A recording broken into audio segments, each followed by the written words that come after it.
जय हिंद दोस्तों, स्वागत है आपका अपने यूट्यूब चैनल यशस्वी फोर्स पर। सो फ्रेंड्स, हम लोग बात करने वाले इंडियन कोस्ट गार्ड भर्ती 01 2025 बैच के बारे में, जहां पर हम लोग बात करेंगे नाविक जीडी यानी जनरल ड्यूटी और यांत्रिक के बारे में।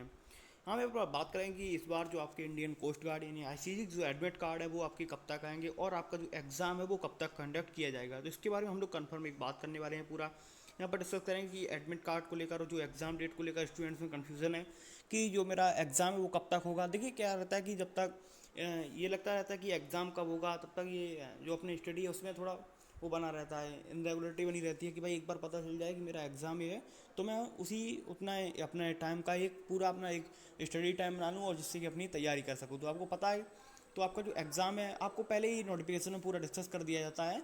लेकिन हम लोग बात करें कि कब तक एग्ज़ाम हो सकता है, एंड में होगा कि आपका स्टार्ट में होगा, मिड में होगा, तो सारी बात इस वीडियो में हम डिस्कस करने वाले। चलो फिर वीडियो को स्टार्ट करते हैं। उससे पहले आप अगर चैनल पर पहली बार आए हैं तो एक बार सब्सक्राइब जरूर कर लेना, जिससे जब भी कोई नई वीडियो आती है तो उसकी इन्फॉर्मेशन आपको मिल जाएगी। तो फ्रेंड्स, हम लोग आ चुके हैं इंडियन कोस्ट गार्ड का ऑफिशियल नोटिफिकेशन के ऊपर। लेकिन इस बार अब ये मुझे कोस्ट गार्ड का 2 से 3 बार का समझ में नहीं आ रहा क्या चल रहा है। अब पहले क्या होता था कि नाविक, जो पुराने स्टूडेंट्स होंगे उनको पता होगा कि नाविक जीडी की भर्ती हो, चाहे आपकी डीवी की भर्ती हो और चाहे आपकी यांत्रिक की भर्ती हो, तीनों भर्तियां एक साथ में ही आपकी रिलीज़ की जाती थी। लेकिन अब ऐसा चल रहा है कि एक बार यांत्रिक की आ रही है, फिर जी डीवी की नहीं आ रही है आपकी। अब ऐसा चल रहा है, इस बार यांत्रिक की आई तो डीवी की नहीं आई, फिर डीवी की आती तो यांत्रिक की नहीं आती। ये इस तरीके से पूरा चल रहा है। तो हम लोग बात करेंगे अपने पहले आज का जो टॉपिक है एडमिट कार्ड को लेकर। ये आपकी टोटल वैकेंसी आपको पता ही होगा और किस तरीके से आपको तैयारी करनी है। मैं थोड़ा यहाँ पे आपके साथ डिस्कस जरूर करूँगा कि आपको किस तरीके से पढ़ के चलना है।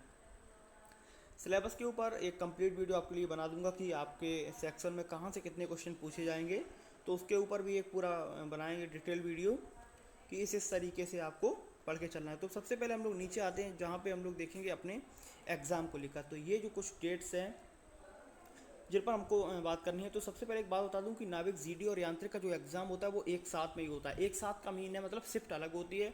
जैसे अभी क्या है कि इस शिफ्ट में जैसे जीडी का चल रहा है तो सभी का जीडी का चलेगा, अगर अगली शिफ्ट में यांत्रिक का तो सभी का यांत्रिक का चलेगा। ऐसा नहीं होता कि मतलब एक ही टाइम पर एक यांत्रिक का बच्चा बैठा है, एक जीडी का बच्चा बैठा, ऐसा नहीं चलता है। मतलब शिफ्ट में डिवाइड हो जाता है वो उनके हिसाब से। अब हम बात करते हैं इसके एग्ज़ाम के बारे में कि एग्ज़ाम की जो डेट है वो क्या रहेगी। तो एग्ज़ाम यहाँ पर आप देखिए कि स्टेज फर्स्ट यानी कि रिटन एग्जामिनेशन की अगर हम बात करते हैं, स्टेज फर्स्ट का मतलब है रिटन एग्जामिनेशन। तो यहाँ पर जो लिखा हुआ है कि मिड या एंड सितंबर 2024 में आपका कंडक्ट किया जाएगा। अब मैं आपको बता देता हूँ कि एग्ज़ाम आपका स्पेशली जो इंडियन कोस्ट गार्ड का एग्ज़ाम है वो ज़्यादातर जो होता है वो मंथ के एंड में ही आपका कंडक्ट कराया जाता है। एंड का मीन्स मतलब जैसे कि 18 या 20 या 22 तारीख से आपका एग्ज़ाम स्टार्ट होता है। इस तरीके से आपके एग्ज़ाम की डेट्स रहती हैं। तो मेरे हिसाब से इस बार जो आपका एग्ज़ाम है वो आपका तकरीबन 20 सितंबर से आपका स्टार्ट हो जाएगा। ये इसमें कुछ ये नहीं, तुक्के वाली बात नहीं है ना कुछ, मैं इस तरीके से बताऊँ। यहाँ पर एक बात जो लिखी हुई है कि मिड या एंड सितंबर, तो मिड को यहाँ पर मैं क्रॉस करके चलता हूँ कि आपका जो एग्ज़ाम वो इस पे जो इंडियन कोस्ट गार्ड का एक साइकिल है वो हमेशा मंथ के ज़्यादातर मैं बोलता हूँ कि मंथ के लास्ट में ही वो लोग कंडक्ट करवाते हैं। ऐसा नहीं कि 1-2 तारीख से स्टार्ट करेंगे, लेकिन 15 तारीख के बाद में कर। अगर मिड में भी कर, देखिए मिड का मतलब है कि 15 को आपका हो जाएगा और 15 से आप जैसे ही ऊपर जाते हैं फिर वो एंड ही आपका हो जाता है मंथ का। तो समथिंग आपका 15 से लेकर 20 के बीच में आपका एग्ज़ाम स्टार्ट हो सकता है। अगर मैं कुछ डेट्स की बात में बोलूँ तो 15 से लेकर 20 सितंबर तक आपका जो एग्ज़ाम है वो आपका कंडक्ट हो सकता है। एंड उसके बाद अगर मैं बात करता हूँ आपके एडमिट कार्ड के बारे में, तो देखिए यहाँ पर आपको एक बात लिखी हुई है यहाँ पर एग्जामिनेशन सिटी के बारे में। इसमें क्या लिखा हुआ है कि आपका जो examination city will be displayed in candidates log in at least 10 days prior, यानी कि कम से कम 10 दिन पहले आपकी एग्ज़ाम की जो सिटी है, सॉरी एग्ज़ाम की जो आपकी सिटी है और आपकी एग्ज़ाम की जो डेट है वो आपकी 10 दिन पहले आपकी अनाउंस कर दी जाएगी। आपको ये पता चल जाएगा कि मेरा किस डेट को और कहाँ पे एग्ज़ाम है, किस सिटी में एग्ज़ाम है। जो भी आपने फर्स्ट प्रेफरेंस दी होगी वो आपका सेंटर आपको मिल जाएगा। एंड अगर मैं फुल एडमिट कार्ड की बात करता हूँ तो यहाँ पर लिखा हुआ है कि जो आपका एडमिट कार्ड जो है वो आपका 2 से 3 दिन पहले यानी कि 48 से 72 घंटे पहले आपका एडमिट कार्ड, जैसे मान लीजिए कि आपका एग्ज़ाम 20 सितंबर को हुआ है, 20 सितंबर को आपका हुआ है तो 17 तारीख को आपका एडमिट कार्ड आपका आ जाएगा। अगर मैं बात करता हूँ कि आपको एग्ज़ाम डेट और एग्ज़ाम सिटी कब तक पता चल जाएगी, तो आपको पता चलने का क्या, अगर 20 को होता है तो 10 सितंबर तक, 10 देखिए कम से कम 10 सितंबर तक आपको पता चल जाएगा कि तो 10 से 12 सितंबर तक आपको ये पता चल जाएगा कि भाई मेरी जो एग्ज़ाम डेट है और एग्ज़ाम की सिटी है वो किस सिटी में मेरा एग्ज़ाम है और किस डेट को मेरा एग्ज़ाम इस बार होना है। तो ये 10-12 सितंबर को आपको पता चल जाएगी। यानी एडमिट कार्ड आपका, हाफ एडमिट कार्ड जिसको आप बोल सकते हैं, वो आने की डेट है वो 10 से 12 सितंबर तक आपका आ जाएगा। और एग्ज़ाम जो है वो 15 से लेकर बीच में आपका स्टार्ट हो जाएगा। अब तैयारी लेकर अगर मैं बात करता हूँ किस तरीके से आपको तैयारी करनी है अपने एग्ज़ाम को लेकर, तो सिलेबस के ऊपर मैंने 1-2 वीडियो बना रखे हैं पहले से, लेकिन मैं अभी क्यों है वो पुराने वीडियोज़ हैं तो एक बार देख लूँगा डिटेल सिलेबस इसके बारे में। लेकिन अगर जो आप अगर नाविक जीडी की तैयारी कर रहे हैं तो आपसे यहाँ पर सेक्शन फर्स्ट और सेक्शन सेकंड पूछा जाएगा। सेक्शन फर्स्ट और सेक्शन सेकंड क्या है इसके ऊपर भी अभी बात करेंगे। तो सेक्शन फर्स्ट का जो अब पासिंग मार्क है आपका वो है 30 और सेक्शन सेकंड का है 20, यानी ओवरऑल आपका जो पासिंग है वो 50 नंबर है। लेकिन ये सिर्फ पासिंग है।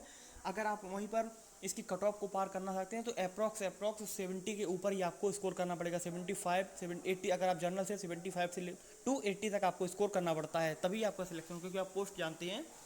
अब मैं बात करता हूँ सेक्शन फर्स्ट क्या होता है। सेक्शन फर्स्ट में आपके 5 सब्जेक्ट आपसे पूछे जाते हैं, जिसमें कि आपकी मैथ होती है, रीजनिंग होती है, इंग्लिश होती है और आपकी साइंस होती है और आपकी जीके होती है। इसमें क्या रहता है कि मैथ से और रीजनिंग और इंग्लिश और साइंस, ये अर्थमेटिक आपकी मैथ होती है, यानी जो आपकी अर्थमेटिक अंक गणित जिसको आप बोलते हैं, उसके आपके शायद 20 क्वेश्चन आपसे पूछे जाते हैं। मुझे एक बार कंफर्म कर लेना 10 रीजनिंग के होते हैं, क्योंकि टोटल 60 होते हैं, मैं अभी आपको कंफर्म कर दूंगा। इंग्लिश के आपके 15 क्वेश्चन होते हैं, साइंस के आपके 10 होते हैं और आपके जो आपकी जीके होती है उसके भी 5 क्वेश्चन होते हैं। इस तरीके से आज आपका मैथ का जो पूरा सिलेबस है सेक्शन फर्स्ट का होता है। एंड सेक्शन सेकंड की अगर मैं बात करता हूँ, सेक्शन सेकंड में आपका 2 सब्जेक्ट आपसे पूछा जाता है, जो कि मैथ और फिजिक्स। मैथ आपकी 12th वाली, फिजिक्स आपकी 12th वाली, जो कि आपके 25-25 क्वेश्चन आपसे पूछे जाते हैं। तो ये आपका पूरा इस तरीके से आपका रहता है, जो कि 12th बेस पे आपके रहता है। यहाँ पर आप देखिए ये पूरा लिखा हुआ भी है, मुझे आपको बताने। सेक्शन फर्स्ट ये आप देख लीजिए, सेक्शन फर्स्ट में 20 मैथ के हैं, 10 साइंस के, 15 इंग्लिश के हैं, 10 रीजनिंग के और 5 जीके के हैं। एंड सेक्शन सेकंड अगर मैं बात करता हूँ तो फिजिक्स और मैथ आपसे दी गई है। ये जीडी वालों का होगा और यांत्रिक वालों का ये आपका डिवाइड है, जिसमें आपका क्या इलेक्ट्रिकल में और इलेक्ट्रॉनिक्स में है और मैकेनिकल में है। ये आपका अलग अलग ट्रिक से होता है। तो आई होप आपको ये बातें समझ में आई होंगी।